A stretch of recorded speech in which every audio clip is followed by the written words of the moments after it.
Me obligaron a ser monja a los 13, pero lo que hice en el convento fue peor. Tenía apenas 13 años cuando me encerraron en ese convento allá en el interior de Michoacán. Mis padres me dijeron que era por mi propio bien, que Dios me había elegido para servirle, pero yo sabía la verdad. Lo que hice ahí dentro, lo que terminé haciendo en ese lugar santo, fue algo que ni mis padres ni las monjas se imaginaban.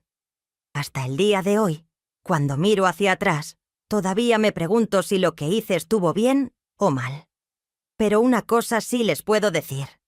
Lo que pasó en ese convento cambió mi vida para siempre. Y lo peor no fue que me encerraran. Lo peor fue lo que yo misma decidí hacer. Por favor, no olviden suscribirse al canal, dejar su like y un comentario contándonos desde dónde están escuchando esta historia. Su apoyo significa mucho para nosotros. Mi nombre es Socorro del Sagrado Corazón, aunque cuando nací me llamaban solo Socorro. Hoy tengo 82 años.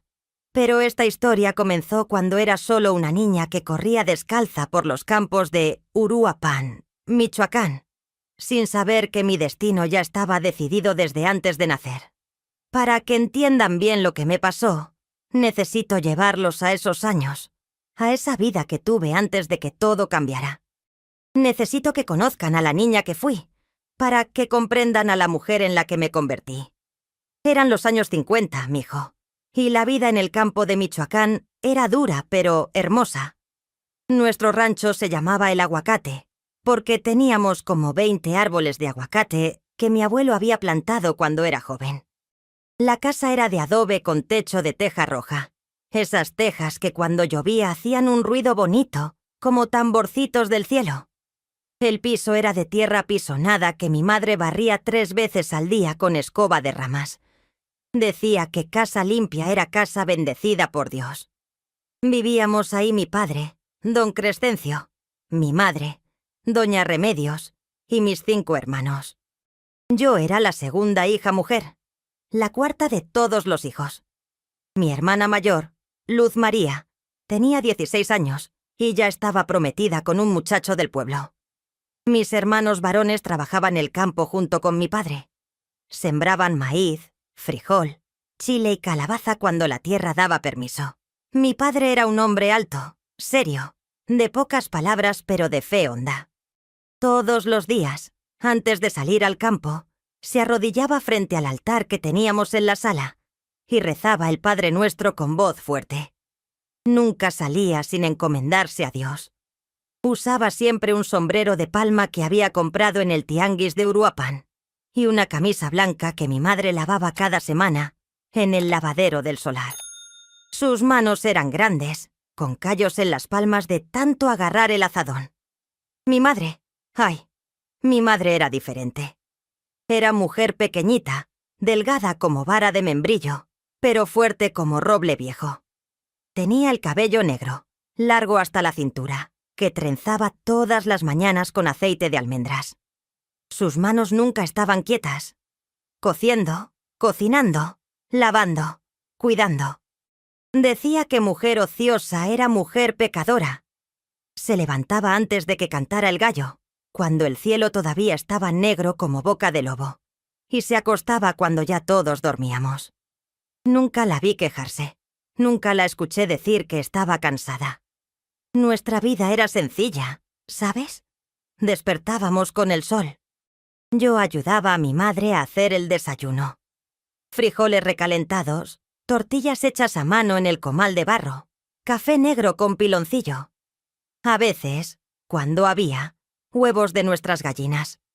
Comíamos todos juntos en la mesa grande de madera que mi abuelo había hecho con sus propias manos. Mi padre bendecía los alimentos. Dábamos gracias a Dios, y después cada quien a sus labores. Mis tareas eran muchas.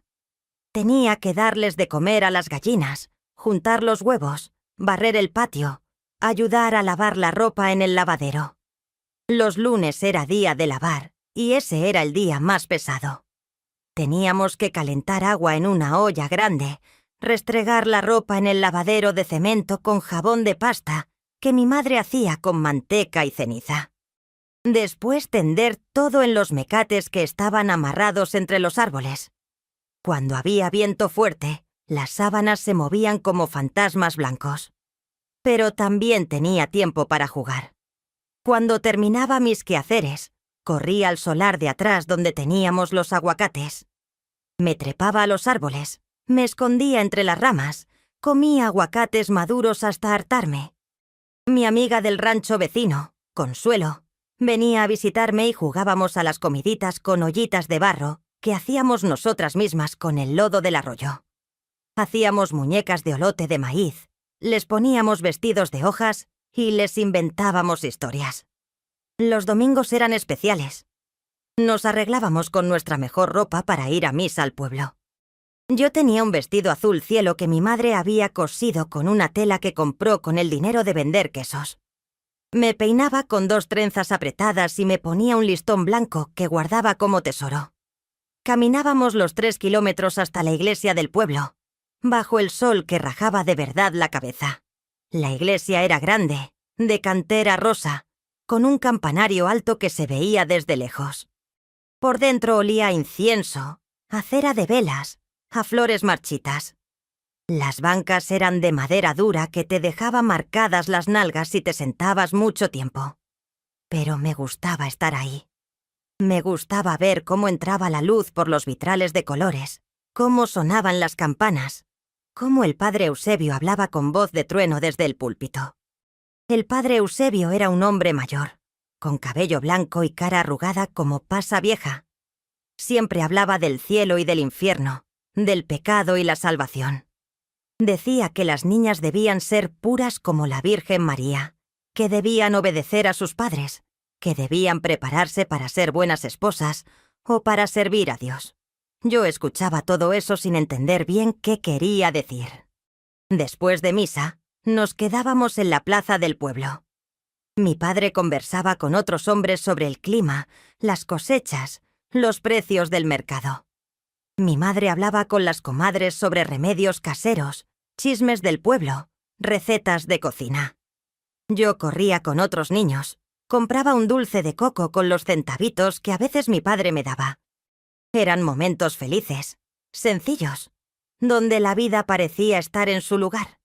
Pero había algo que yo notaba, algo que me inquietaba aunque no entendía bien qué era. Veía a mis padres conversando bajito en las noches, después de que todos nos acostábamos. Los escuchaba desde mi petate en el cuarto que compartía con mis hermanas. Hablaban de dinero, de deudas, de cosas que no alcanzaban. Mi padre suspiraba mucho. Mi madre rezaba el rosario todas las noches, moviendo las cuentas entre sus dedos, susurrando oraciones que yo no alcanzaba a oír. También notaba que me miraban diferente que a mis hermanos. A Luz María la miraban con expectativa porque pronto se iba a casar. A mis hermanos varones los miraban con orgullo porque trabajaba en el campo. Pero a mí me miraban con una mezcla de ternura y algo que parecía lástima. A veces mi madre me abrazaba muy fuerte, como si quisiera guardarme dentro de ella, y suspiraba hondo. Una vez le pregunté: «Mamá, ¿por qué me abrazas así?» Y ella solo dijo: «Porque eres mi niña, mijita, porque eres especial». «Especial». No entendía qué quería decir eso. Yo tenía sueños sencillos de niña. Quería aprender a bordar como mi hermana Luz María, que hacía unas servilletas con flores preciosas. Quería tener un vestido color de rosa como el que había visto en una niña del pueblo. Quería que me creciera el cabello hasta la cintura como a mi madre. Soñaba con casarme algún día con un muchacho bueno, tener mis propios hijos, mi propia casa con patio lleno de flores. Pero más que nada, me gustaba aprender. Mi hermano mayor, Hermenegildo, había ido a la escuela hasta 3º de primaria y me había enseñado a leer un poquito. Teníamos un libro viejo en casa, una Biblia ilustrada que mi abuela nos había dejado, y yo pasaba horas mirando las imágenes de santos, de ángeles, de Jesús curando a los enfermos. Trataba de leer las palabras, pero muchas eran difíciles. «Papá, ¿puedo ir a la escuela?», le pregunté una vez. Me miró con esos ojos serios que tenía y dijo: «Las niñas no necesitan escuela, socorro. Necesitan aprender a ser buenas mujeres. Pero yo quiero aprender más, insistí. Ya aprenderás lo que Dios quiere que aprendas, respondió. Y ahí quedó la conversación. El rancho donde vivíamos estaba rodeado de belleza, aunque siendo niña no lo apreciaba del todo. Teníamos un arroyo que pasaba cerca, donde iba a lavar trastes, y a veces me quedaba jugando con el agua fresca.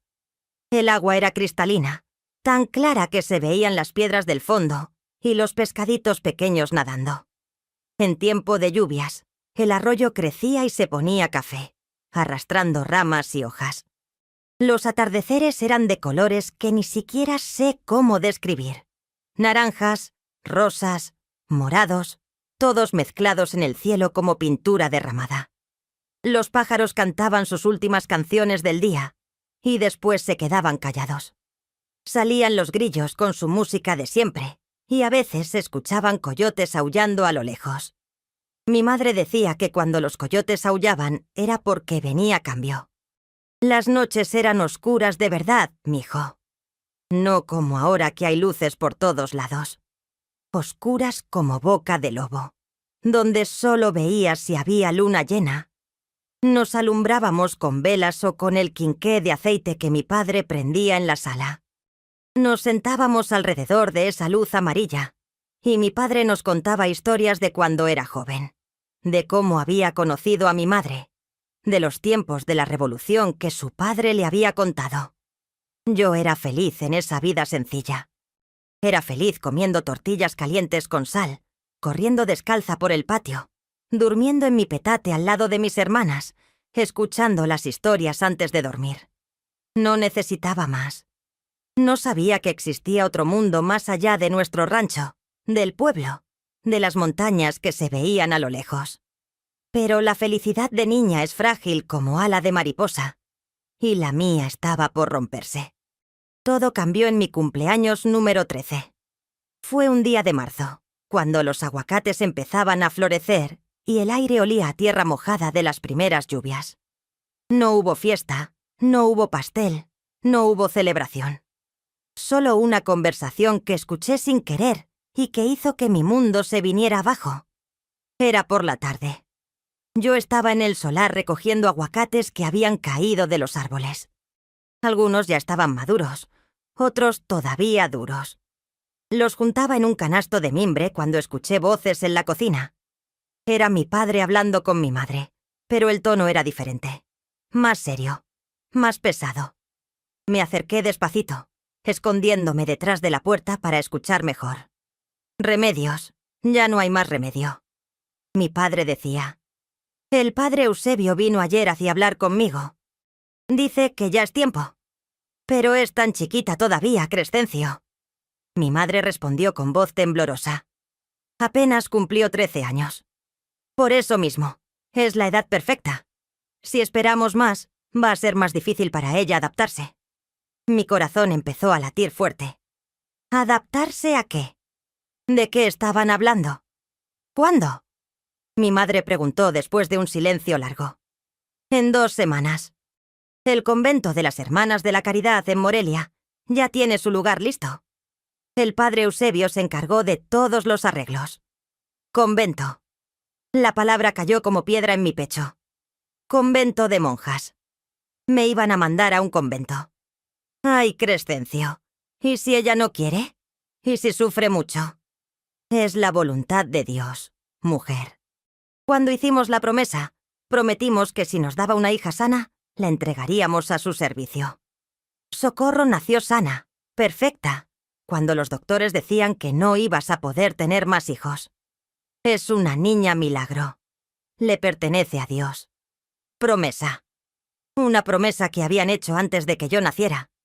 Una promesa que decidía mi vida sin que yo tuviera voz ni voto. Pero, ¿y si ella quiere casarse? ¿Y si quiere tener su familia? Mi madre insistió. En el convento va a tener familia. Las hermanas van a ser su familia. Va a dedicar su vida a algo más grande que ella misma. Va a servir a Dios. ¿Qué más puede querer una mujer? Las lágrimas empezaron a bajar por mi cara sin que pudiera pararlas, Me tapé la boca para no hacer ruido. Quería gritar, quería correr, pero me quedé ahí, clavada al piso, escuchando cómo mis padres decidían mi destino. La niña tiene que saber, mi madre dijo. No podemos mandárnosla sin que sepa por qué. Se lo vamos a decir esta noche, después de la cena. Le vamos a explicar que es un honor ser llamada por Dios, que es una bendición. Ella va a entender. Entender. ¿Cómo iba a entender que me iban a quitar de mi casa, de mi familia, de todo lo que conocía, para encerrarme en un convento? ¿Cómo iba a entender que iban a decidir mi vida por una promesa que hicieron cuando ni siquiera había nacido? Salí de ahí sin hacer ruido y corrí. Corrí hasta el aguacate más alto que teníamos. Me trepé hasta la rama más alta que podía alcanzar. Y ahí me quedé, abrazada al tronco, llorando como nunca había llorado. Lloré hasta que se me acabaron las lágrimas, hasta que me dolió la garganta de tanto sollozar, hasta que el sol empezó a bajar y el cielo se puso color de sangre. ¿Puedes imaginar lo que se siente cuando descubres que tu vida ya está decidida? Cuando te das cuenta de que no eres dueña de tu propio destino, que eres solo una pieza en el tablero de otras personas, una promesa que hay que cumplir, una deuda que hay que pagar. Tenía 13 años y acababa de descubrir que mi vida no me pertenecía. Cuando bajé del árbol ya era de noche. Entré a la casa con los ojos hinchados y rojos. Mi madre me miró y supo que había escuchado. Se le llenaron los ojos de lágrimas, pero no dijo nada. Mi padre estaba sentado en su silla, serio como siempre, esperando. «Socorro, ven, siéntate», dijo señalando una silla frente a él. «Tenemos que hablar». Me senté con las piernas temblando. Mis hermanos ya se habían ido a dormir. Solo estábamos mi padre, mi madre y yo en esa cocina alumbrada por la luz amarilla del quinqué. «Hija», mi padre empezó, «Dios tiene un plan especial para ti. Un plan que decidimos cuando todavía no nacías». Me quedé callada, mirando el piso. «Tu madre tuvo 5 embarazos antes de que nacieras tú», continuó. 3 bebés que se nos fueron antes de nacer. 2 que murieron de bebés. Los doctores nos dijeron que ya no podía tener más hijos. Pero nosotros le pedimos a Dios, le rogamos, le prometimos que si nos daba una hija sana, la dedicaríamos a su servicio. Mi madre sollozaba bajito, secándose los ojos con el delantal. «Y después naciste tú». Mi padre siguió. «Perfecta, sana, fuerte, un milagro de Dios. Por eso te pusimos Socorro, porque fuiste nuestro socorro, nuestra ayuda. Pero sabíamos que algún día te tendríamos que entregar». «No quiero ir», logré decir. Mi voz salió finita, de niña asustada. «No es cuestión de querer o no querer, hija. Es cuestión de obedecer la voluntad de Dios. Pero yo no prometí nada. Ustedes prometieron, no yo». Mi padre se puso serio, con esa cara que ponía cuando alguien lo contradicha. «Los hijos deben honrar a sus padres. Dicen los mandamientos. Cuando nosotros prometemos, tú también prometes. Quiero quedarme aquí. Quiero vivir aquí con ustedes, con mis hermanos. No quiero ir a ningún convento». «En el convento vas a estar bien», mi madre dijo con voz temblorosa. «Las monjas son buenas. Te van a enseñar a leer bien, a escribir, a rezar. Vas a tener comida todos los días, vas a tener techo, vas a estar segura». Segura. Como si estar con mi familia no fuera estar segura. «¿Y si no voy? ¿Qué pasa si me niego?», pregunté con un hilo de valor que no sabía que tenía. Mi padre se levantó de la silla, alto, imponente. «No te estamos preguntando, Socorro. Te estamos diciendo. En 2 semanas te vas a ir al convento de las Hermanas de la Caridad en Morelia. Vas a ser novicia, vas a aprender la vida religiosa, y cuando tengas edad, vas a tomar tus votos.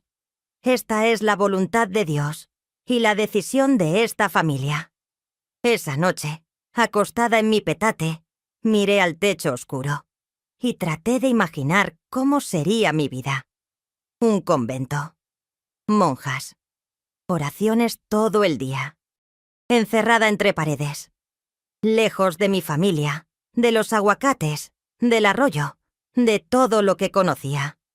Trataba de imaginarme vestida de negro como las monjas que había visto, con la cabeza cubierta, las manos siempre juntas rezando. Pero no podía. Era como si mi mente se negara a ver ese futuro. Lloré escondida en la almohada. Mis hermanas dormían a mi lado, ajenas a mi dolor.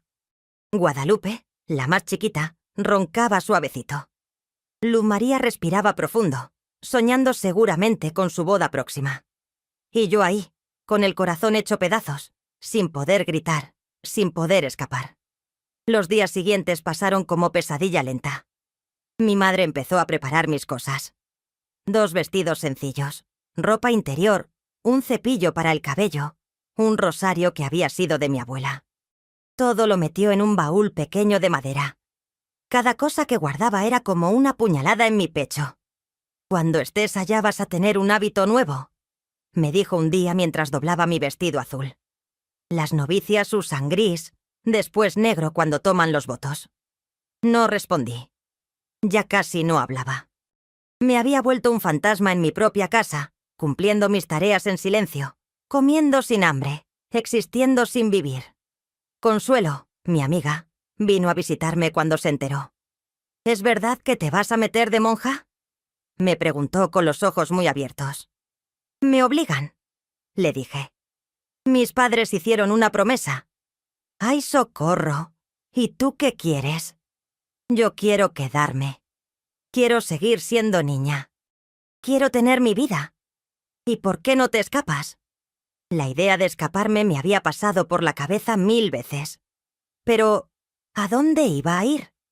No tenía dinero. No conocía más allá del pueblo. No tenía familia que me pudiera esconder. Una niña de 13 años sola en el mundo no duraba nada. «No puedo», le dije. «No tengo a dónde ir». El domingo antes de mi partida, fuimos a misa como siempre. El padre Eusebio dio un sermón sobre las vocaciones religiosas, sobre cómo las familias debían sentirse bendecidas cuando Dios llamaba a uno de sus hijos. Me miraba mientras hablaba, como si el sermón fuera para mí. Sentí que todos en la iglesia me miraban, que todos sabían que yo era la niña que se iba al convento. Después de misa, varias señoras del pueblo se acercaron a mi madre. «Qué bendición que tu hija tenga vocación», decían. «Qué orgullo para la familia».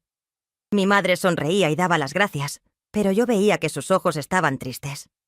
Una señora vieja, doña Asunción, se acercó a mí.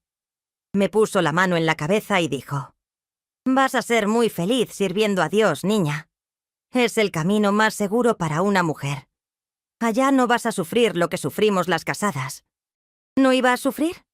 ¿Cómo podía no sufrir si me estaban quitando todo? La noche anterior a mi partida, mi familia hizo una pequeña reunión. Vinieron mis tíos, mis primos, mis abuelos. Rezamos el rosario juntos, como despedida. Mi abuela lloraba en voz alta. Mi abuelo me abrazó fuerte y me dijo al oído: «Sé fuerte, mijita. Dios tiene un propósito para ti». Propósito. Todos hablaban de propósito, de voluntad divina, de bendiciones. Pero nadie hablaba de mí, de lo que yo sentía, de lo que yo quería. Era como si Socorro la niña no importara, solo importaba Socorro la promesa. Esa noche no dormí nada. Me quedé despierta mirando por la ventana pequeña de nuestro cuarto, viendo las estrellas. Trataba de memorizar cada detalle de mi casa, cada sonido, cada olor. El olor a tortillas, a leña, a tierra mojada. El sonido de los grillos, del viento en los aguacates, de mis hermanos durmiendo. Todo lo que estaba por perder. Y cuando finalmente amaneció, cuando vi los primeros rayos de sol entrando por la ventana, supe que ese era el último amanecer que vería como niña libre. Todavía no sabía lo que me esperaba en ese convento. Todavía no sabía lo que iba a hacer allá dentro. Pero una cosa sí sabía. Algo en mí había cambiado. El miedo se estaba convirtiendo en otra cosa, algo más oscuro, algo que todavía no lograba nombrar. Algo que, meses después, me haría hacerlo peor. El día de mi partida amaneció nublado, como si hasta el cielo supiera que algo malo estaba pasando. Me desperté con el cuerpo entumido de no haber dormido casi nada. Mi madre ya estaba levantada, preparando el desayuno. El olor a café y tortillas llenaba la casa, pero yo no tenía hambre. Tenía el estómago hecho nudo. «Levántate, mijita», mi madre me dijo suavemente. «Hay que desayunar antes de irnos. Es camino largo hasta Morelia». Me vestí con mi vestido azul, el mismo que usaba para ir a misa. Mi madre me peinó por última vez, haciendo 2 trenzas apretadas. Cuando terminó, me volteó y me miró a los ojos. Tenía los suyos llenos de lágrimas. «Perdóname, hija», susurró. «Perdóname por no ser más fuerte. Perdóname por no poder hacer nada». No respondí. Ya no tenía palabras. Solo la abracé fuerte, muy fuerte, tratando de guardar ese abrazo en mi memoria para los días difíciles que vendrían. Desayunamos en silencio. Mis hermanos me miraban con pena, sin saber qué decir. Mi hermana Luz María lloraba abiertamente. Mis hermanos varones trataban de parecer fuertes, pero vi que Hermenegildo se secaba los ojos con el dorso de la mano. «Es hora», mi padre anunció después del desayuno. Había rentado una carreta con un caballo para llevarnos. El viaje a Morelia tomaba todo el día. Mis padres iban a llevarme, entregarme a las monjas y regresar esa misma noche. Salí de la casa cargando mi baúl pequeño. Me volteé una última vez para ver mi hogar. La casa de adobe, el patio con tierra pisonada, los aguacates que conocía de memoria, las gallinas picoteando en el suelo, el perro viejo echado en su lugar de siempre. Todo lo que había sido mi mundo. «Adiós, casita», susurré. «Adiós». Mis hermanos nos dijeron adiós desde el patio, saludando con las manos. El más chiquito, Porfirio, corría detrás de la carreta gritando: «¡Socorro! ¡Vuelve pronto!». Pero yo sabía que no iba a volver pronto. Tal vez nunca. El camino a Morelia fue largo y polvoriento. La carreta se movía despacio por los caminos de tierra llenos de baches. Mi padre iba delante manejando el caballo, callado como siempre. Mi madre iba a mi lado, agarrándome la mano fuerte. A veces suspiraba hondo, a veces rezaba bajito el rosario. Pasamos por pueblos pequeños, por milpas verdes, por ranchos similares al nuestro. Veía niñas jugando en los patios, mujeres lavando ropa, hombres trabajando el campo. Todas esas vidas normales que yo no iba a tener. Me pregunté si alguna de esas niñas también tendría mi destino, si sus padres también habrían hecho promesas que las encadenarían. Paramos a mediodía para comer. Mi madre había traído tortillas con frijoles envueltas en un trapo limpio. Nos sentamos bajo la sombra de un árbol grande a la orilla del camino. El sol pegaba fuerte. Las cigarras cantaban su canción eterna. Todo parecía normal, como cualquier otro día, pero nada era normal. «Come, hija», mi madre me dijo ofreciéndome una tortilla. «No tengo hambre». «Tienes que comer algo. Va a ser un día largo». Comí un poquito por obedecerla, pero cada bocado parecía convertirse en piedra en mi garganta. Mi padre tampoco comía mucho. Lo veía mirar al horizonte, la mandíbula apretada, como si él también estuviera sufriendo, pero no quisiera demostrarlo. «¿Ya has estado en Morelia, papá?», pregunté tratando de hacer conversación. «Una vez, cuando era joven. Es ciudad grande. Mucha gente, muchas casas, muchas iglesias». «¿Y el convento? ¿Cómo es?» «No lo conozco, pero el padre Eusebio dice que es de los mejores de Michoacán. Las hermanas de la caridad son muy respetadas». Hermanas de la caridad. Pronto iba a vivir con ellas. Pronto iba a ser una de ellas. El pensamiento me daba escalofríos. Siguiénos el camino después de comer. Conforme nos acercábamos a Morelia, el paisaje iba cambiando. Ya no había solo campos y ranchos. Empezaban a aparecer casas más juntas, calles empedradas, gente caminando. Y después, cuando llegamos, vi la ciudad. Morelia era como nada que hubiera visto antes. Edificios altos de cantera rosa, calles empedradas llenas de gente, carretas, caballos, hasta algunos carros que hacían ruido y echaban humo. Iglesias enormes con campanarios que parecían tocar el cielo.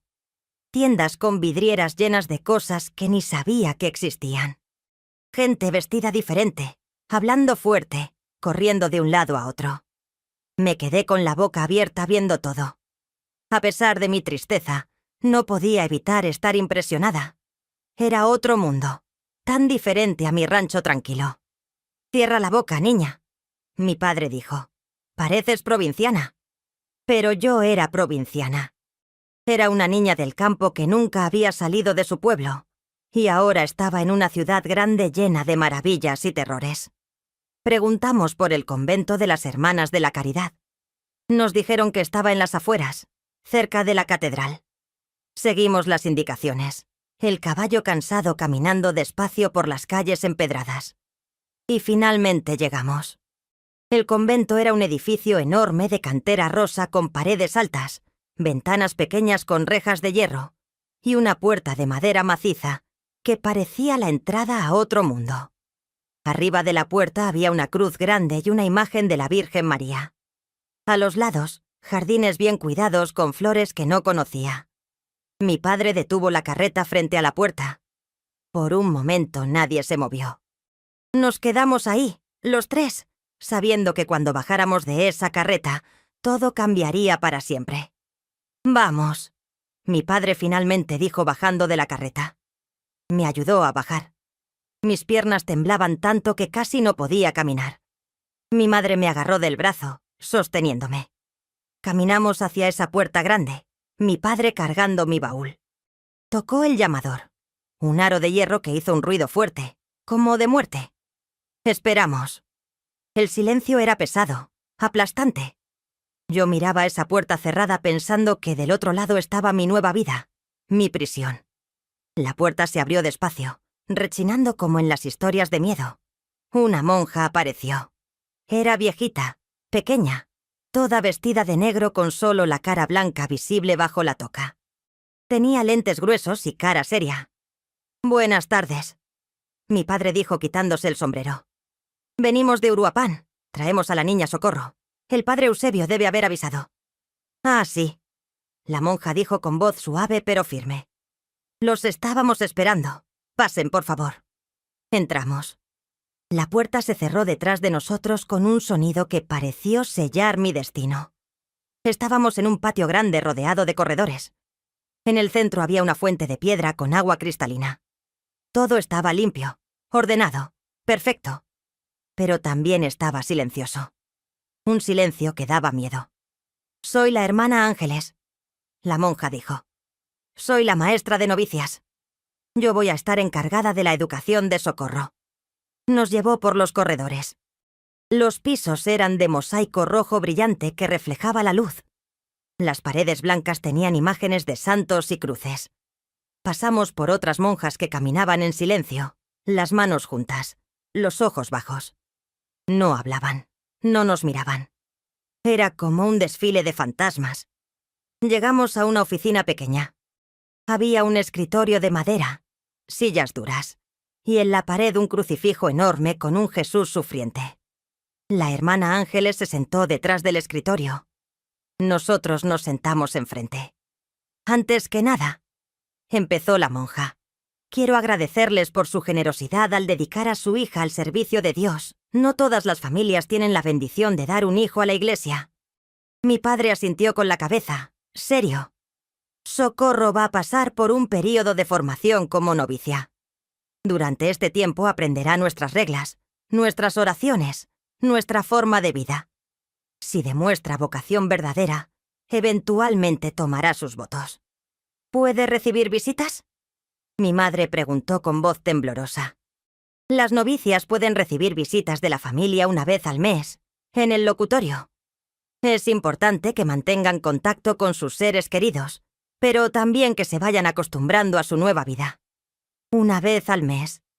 Solo una vez al mes vería a Testimi y a mi familia». «¿Y cartas?», mi madre insistió. «¿Puede escribir cartas?». «Pueden escribirse cartas», pero todas son revisadas por mí antes de ser enviadas o entregadas. Es por el bien de la niña, para asegurarnos de que se está adaptando correctamente. Revisadas. Ni siquiera podría escribir libremente lo que sentía. La hermana Ángeles continuó explicando las reglas. Despertaban a las 5 de la mañana. Rezaban varias veces al día. Estudiaban. Trabajaban en el convento. Comían en silencio. Se acostaban a las 9 de la noche. Todo estaba programado. Todo estaba controlado. ¡Socorro! La monja me miró directamente por primera vez. ¿Entiendes por qué estás aquí? Me quedé callada. No sabía qué decir. ¿Qué podía decir? ¿Que no quería estar ahí? ¿Que me estaban obligando? Estás aquí porque Dios te llamó. Continuó sin esperar mi respuesta. Tus padres hicieron una promesa sagrada y tú eres el cumplimiento de esa promesa. Es un honor grande. Muchas niñas quisieran estar en tu lugar. Que se quedaran ellas entonces, pensé. Pero no dije nada. Vas a tener que aprender obediencia, silencio, humildad.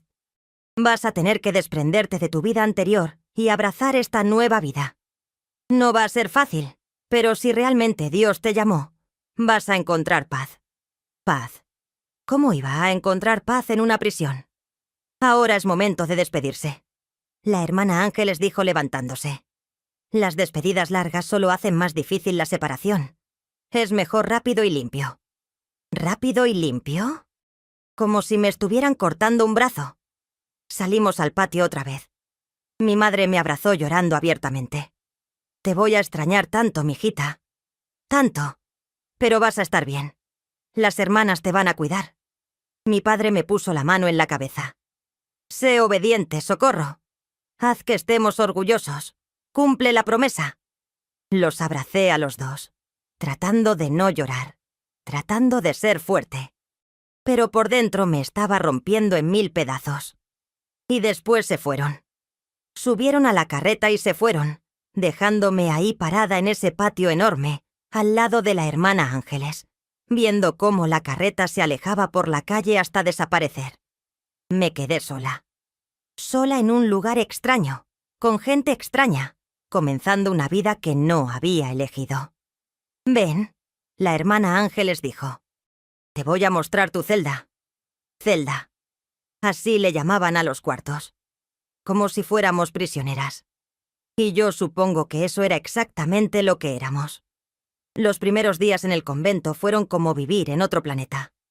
Todo era diferente, extraño, difícil. Me costaba entender las reglas, recordar los horarios, saber cuándo podía hablar y cuándo debía estar en silencio. Mi celda era un cuarto pequeñísimo con paredes blancas desnudas. Tenía una cama estrecha con sábanas blancas, una mesa pequeña con una vela, una silla de madera dura y en la pared un crucifijo. Nada más. No había espejo, no había color, no había vida. La ventana era chiquita, con rejas, y daba a un jardín interior donde nunca había nadie. El primer día, la hermana Ángeles me explicó la rutina que tendría que seguir todos los días, sin excepción. Me dio un papel con el horario escrito. Yo apenas sabía leer, pero traté de entender. 5 despertar y aseo. 5:30, oración matutina en la capilla. 6 misa. 7 desayuno en silencio. 7:30, trabajos de limpieza. 9 clases de catecismo y lectura. 12 oración del mediodía. 12:30, comida en silencio. 1:30, descanso personal, pero en silencio. 2 trabajos en el convento. 5 vísperas en la capilla. 6 cena en silencio. 7 estudio personal. 8 oración nocturna. 9 silencio absoluto y dormir. Todas las comidas en silencio. Todo el día programado. Ni un minuto para estar sola con mis pensamientos sin que fuera en oración. Durante las comidas, la hermana Ángeles explicó. Una de las hermanas lee pasajes de la Biblia o las vidas de los santos. Ustedes comen escuchando. No se habla. Nunca. ¿Y si tengo que decirle algo a alguien? Pregunté. ¿Usas señas con las manos? Te enseñaré el lenguaje de señas que usamos aquí. Pero en general, el silencio es mejor. El silencio te acerca a Dios. A mí el silencio me acercaba a la locura, pero no dije nada. Me dio mi ropa de novicia.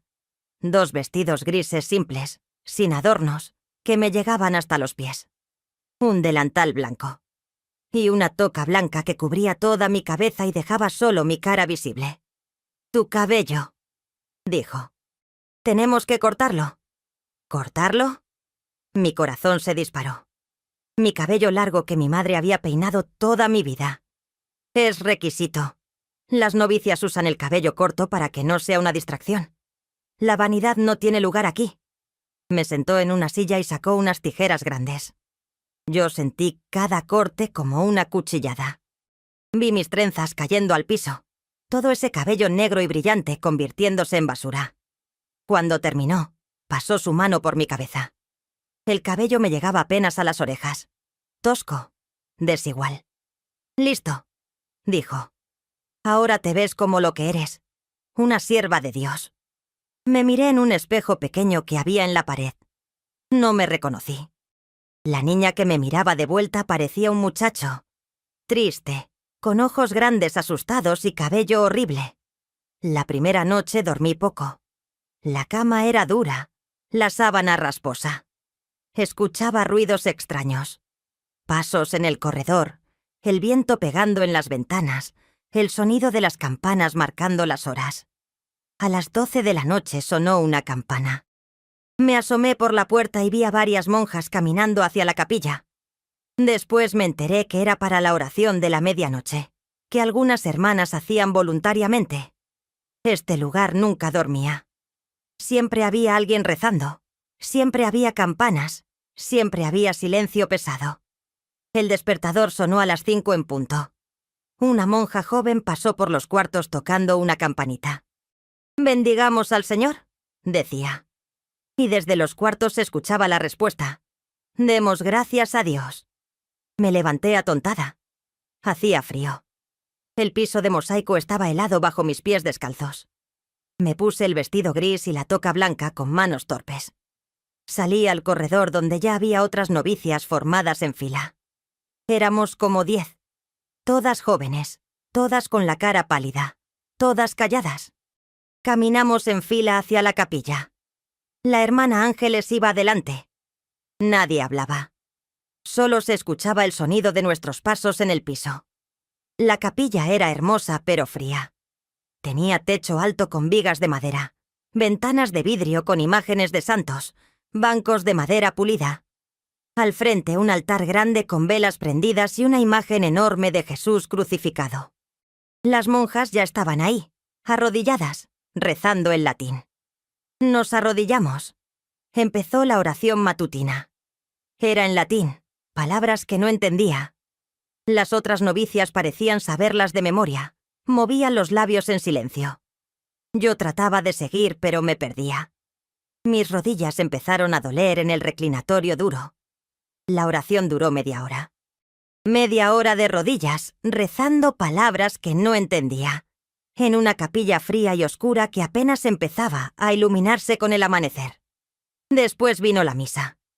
El padre Casimiro, un sacerdote viejo y serio, celebró la misa.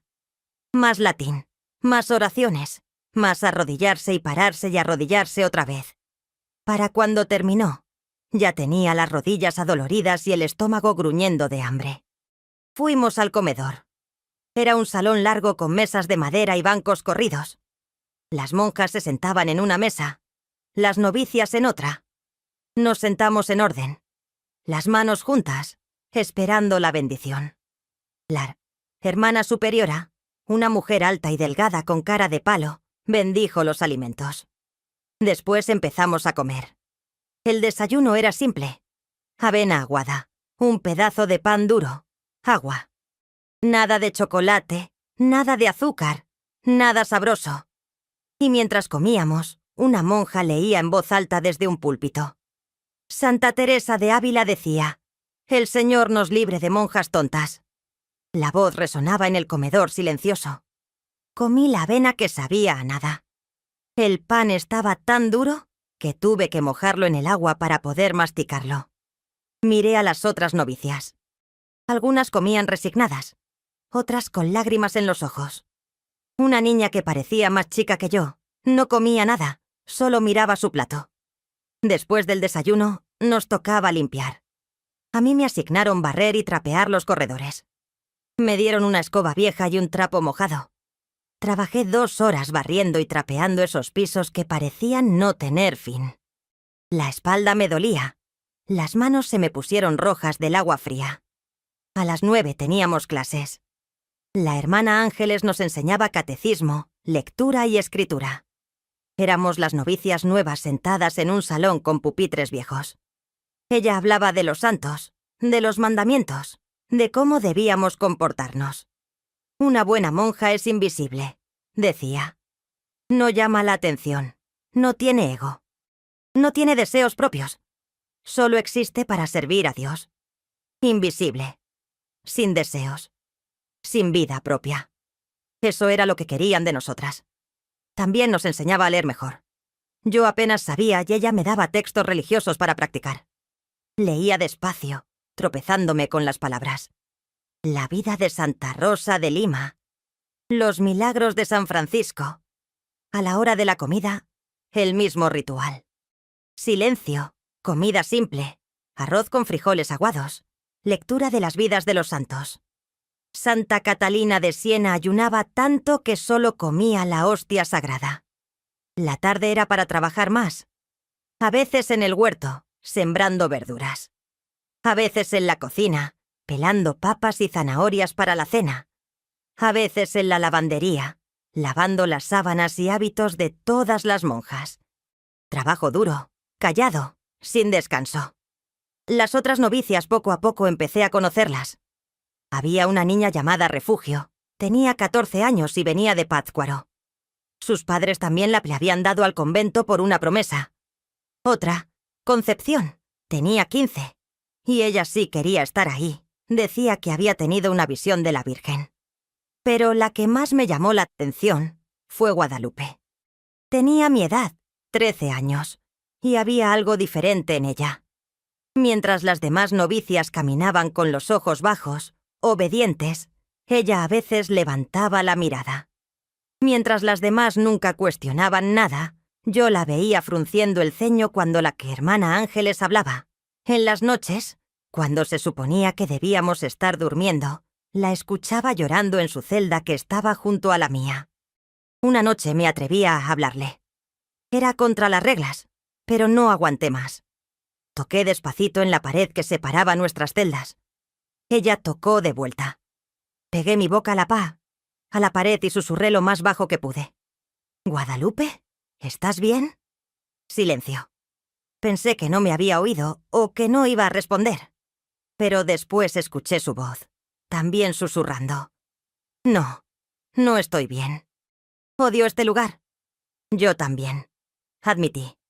«Yo también lo odio». «¿Por qué estás aquí?», preguntó. «Mis padres hicieron una promesa antes de que naciera. ¿Y tú?». «Lo mismo. Una maldita promesa que decidió mi vida». Era la primera vez que escuchaba por sí a alguien hablar así, con coraje, con rebeldía. Me dio esperanza saber que no era la única que sentía que esto estaba mal. «¿Cuánto tiempo tienes que quedarte?», pregunté. «Hasta que tome los votos permanentes. 5 años más. ¿Y tú?». «Lo mismo. 5 años. Una eternidad. Estaría aquí hasta los 18 años. Toda mi adolescencia encerrada en este lugar». «No voy a durar», Guadalupe susurró. «No puedo vivir así. Me voy a volver loca». «Yo también siento que me estoy volviendo loca». «Tenemos que aguantar», dijo. «Tenemos que encontrar la manera de aguantar sin perder la cabeza». Desde esa noche, Guadalupe y yo nos volvimos aliadas. Nos hablábamos en susurros por la pared cada noche. Nos hacíamos señas durante el día cuando nadie veía. En las comidas, nos sentábamos una enfrente de la otra y nos mirábamos, recordándonos que no estábamos solas. Pero el lugar nos estaba cambiando. Mes tras mes, sentía que algo en mí se iba apagando. Ya no lloraba tanto. Ya no pensaba en mi familia todos los días. Ya me estaba acostumbrando al silencio, a la rutina, al vacío. Y eso era lo peor de todo. Me estaba acostumbrando. Me estaba rindiendo. Estaba dejando que ese lugar me convirtiera en lo que ellos querían. Invisible, sin deseos, sin vida. Hasta que un día, 3 meses después de llegar, pasó algo que lo cambió todo. Algo que me despertó de ese sueño de obediencia. Algo que me hizo entender que tenía que tomar una decisión. O me quedaba ahí y me moría poco a poco. O hacía algo. Algo que al final resultaría ser lo peor que había hecho en mi vida. Pero todavía no les voy a contar qué fue.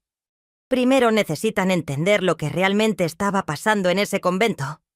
Lo que realmente cargaban esas monjas. El peso enorme que todas llevaban. Porque resulta que yo no era la única prisionera ahí. Fue un sábado por la tarde, 3 meses después de haber llegado. Nos habían mandado a limpiar la biblioteca del convento. Un cuarto grande lleno de libros viejos que olían a moho y a tiempo pasado. Era un lugar donde casi nunca iba nadie porque la mayoría de las monjas ya conocían todos los libros de memoria. Estábamos Guadalupe, Refugio, Concepción y yo, limpiando el polvo de los estantes bajo la supervisión de una monja joven llamada Hermana Inés. Ella era diferente a las demás. No era tan vieja, tendría unos 25 años. Y a veces, cuando nadie más estaba viendo, sonreía. Una sonrisa pequeñita, triste, pero sonrisa al fin. Ese día, mientras limpiábamos, la hermana Inés sacó un libro viejo y se quedó mirándolo por mucho tiempo. Tanto tiempo que me di cuenta de que no estaba solo mirándolo, estaba recordando algo. Vi que sus ojos se llenaban de lágrimas. Era un libro de poesía. Pude ver el título cuando lo dejó en la mesa. Poemas de amor, por Sor Juana Inés de la Cruz. Una monja que escribía poesía. No sabía que eso existía. ¿Te gusta la poesía, hermana? Me atreví a preguntar bajito. Se sobresaltó, como si se hubiera olvidado de que estábamos ahí. Se secó rápido los ojos y asintió. Sí, mucho. Cuando era joven, yo también escribía. ¿Ya no escribes? No. Aquí no está permitido. Escribir poesía es vanidad. Es tiempo que se debe dedicar a la oración. Pero Sor Juana era monja, dije señalando el libro. Sor Juana fue una excepción, y hasta ella sufrió por su amor a las letras. Guardó el libro de nuevo en el estante, como si fuera un tesoro peligroso. Pero vi algo en su cara, algo que me recordó a mi propia cara. Tristeza, resignación, pérdida. Esa noche, cuando ya todas estaban dormidas, me atreví a salir de mi celda. Era contra las reglas, pero tenía que ver ese libro otra vez. Necesitaba entender por qué le había causado tanto dolor a la hermana Inés. Caminé descalza por los corredores oscuros, el corazón latiéndome como loco. Si me atrapaban, me castigarían. Las novicias que rompían las reglas tenían que ayunar o arrodillarse en la capilla por horas, o a veces hasta las encerraban en una celda especial de castigo. Llegué a la biblioteca. La puerta no tenía llave. Entré y busqué el libro a la luz de la luna que entraba por la ventana. Lo encontré y lo abrí. Las páginas estaban amarillas, quebradizas. Empecé a leer. Los versos hablaban de amor, de pasión, de deseos, de todo lo que nos estaban enseñando a suprimir. Hablaban de libertad, de volar, de vivir. Y mientras leía, algo se rompió dentro de mí. O tal vez se despertó algo que había estado dormido. ¿Qué haces aquí? Me volteé asustada. Era la hermana Inés. Llevaba una vela en la mano y me miraba con ojos grandes de sorpresa. Yo... Lo siento, hermana. Vi el libro en la tarde y quería leerlo. Se acercó y vio qué libro tenía en las manos. Suspiró. Sor Juana. Claro. ¿Me vas a castigar? Se quedó callada por un momento. Después, para mi sorpresa, se sentó en una de las sillas de la biblioteca y me hizo señas de que me sentara yo también. «No te voy a castigar», dijo bajito. Pero tienes que prometerme que esto queda entre nosotras. Te lo prometo. ¿Sabes por qué estoy aquí, Socorro? ¿Por qué me hice monja? Negué con la cabeza. Mi familia era pobre. Muy pobre. Yo era la mayor de 7 hermanos. No había dinero para darles de comer a todos. Cuando cumplí 15 años, me dieron 2 opciones. Casarme con un hombre viejo que tenía dinero o meterme al convento. Elegí el convento porque pensé que aquí por lo menos podría estudiar, leer, aprender. ¿Y pudiste? Al principio sí. Aprendí a leer bien, estudié la Biblia. Hasta aprendí un poco de latín. Pero después de que tomé mis votos, todo cambió. Me di cuenta de que había elegido otra clase de prisión. No una prisión de matrimonio forzado, sino una prisión de silencio, de obediencia ciega, de no tener voz propia. ¿Te arrepientes? Todos los días, dijo y las lágrimas bajaron por su cara. Todos los santos días me arrepiento. Pero ya es tarde. Tomé votos perpetuos. Soy monja para siempre. Esta es mi vida hasta que me muera. Me quedé en silencio, procesando lo que me estaba diciendo. Hasta las monjas eran prisioneras. Hasta ellas cargaban un peso enorme. Hermana, ¿todas las monjas aquí son como tú? ¿Están aquí porque no tenían otra opción? No todas. Algunas tienen vocación verdadera. La hermana superiora, por ejemplo, ella sí quería esta vida. Pero muchas de nosotras, muchas estamos aquí por promesas de nuestros padres, por pobreza, por escapar de matrimonios malos, por no tener a dónde más ir. Este convento está lleno de mujeres que eligieron este infierno porque el otro infierno era peor. ¿Y la hermana Ángeles? ¿Ella también? La hermana Inés suspiró. La hermana Ángeles es una historia triste. Ella sí tenía vocación cuando era joven. Se metió a los 16 porque realmente creía que Dios la llamaba. Pero después de años de estar aquí, de obedecer todas las reglas, de suprimir todo lo humano en ella, se volvió dura. Se volvió exactamente lo que este lugar quiere que seamos. Sin corazón, sin compasión, solo obediencia. ¿Cómo te aguantas?, pregunté. ¿Cómo vives así sin volverte loca? Leyendo a escondidas, admitió.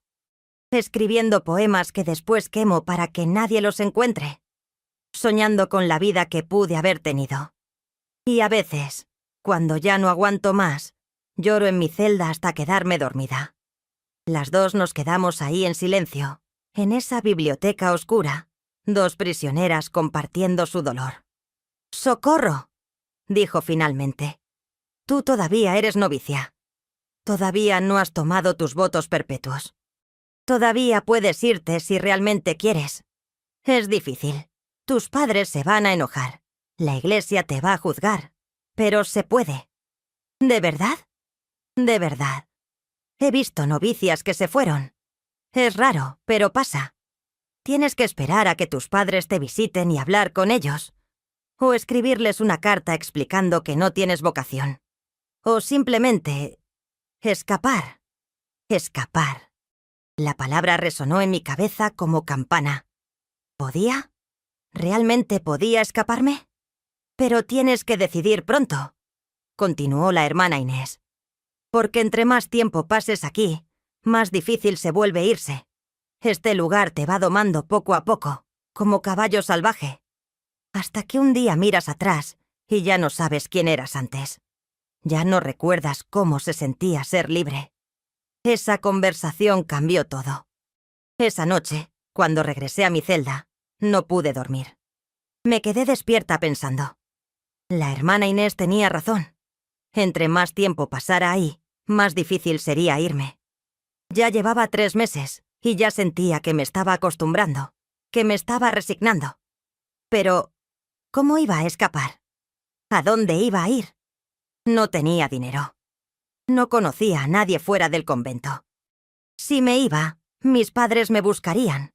Me traerían de regreso o peor. Me repudiarían por romper la promesa sagrada. Y fue ahí, en esa noche de insomnio, cuando empecé a hacer un plan. Un plan que al principio parecía inocente, pero que poco a poco se fue convirtiendo en algo más oscuro, algo más desesperado. Un plan que me llevaría a hacer lo peor que he hecho en mi vida. Pero no voy a contar todavía qué fue. Primero tienen que entender lo que pasó después con Guadalupe, mi única amiga verdadera en ese lugar. Porque lo que le pasó a ella fue la gota que derramó el vaso. Lo que le pasó a ella me convenció de que tenía que actuar, cueste lo que cueste. Y créanme, el costo fue alto. Muy alto. Pero eso lo voy a contar pronto. Por ahora, solo necesitan saber que esa conversación con la hermana Inés plantó una semilla en mi mente. Una semilla que iba a crecer hasta convertirse en algo que nunca imaginé.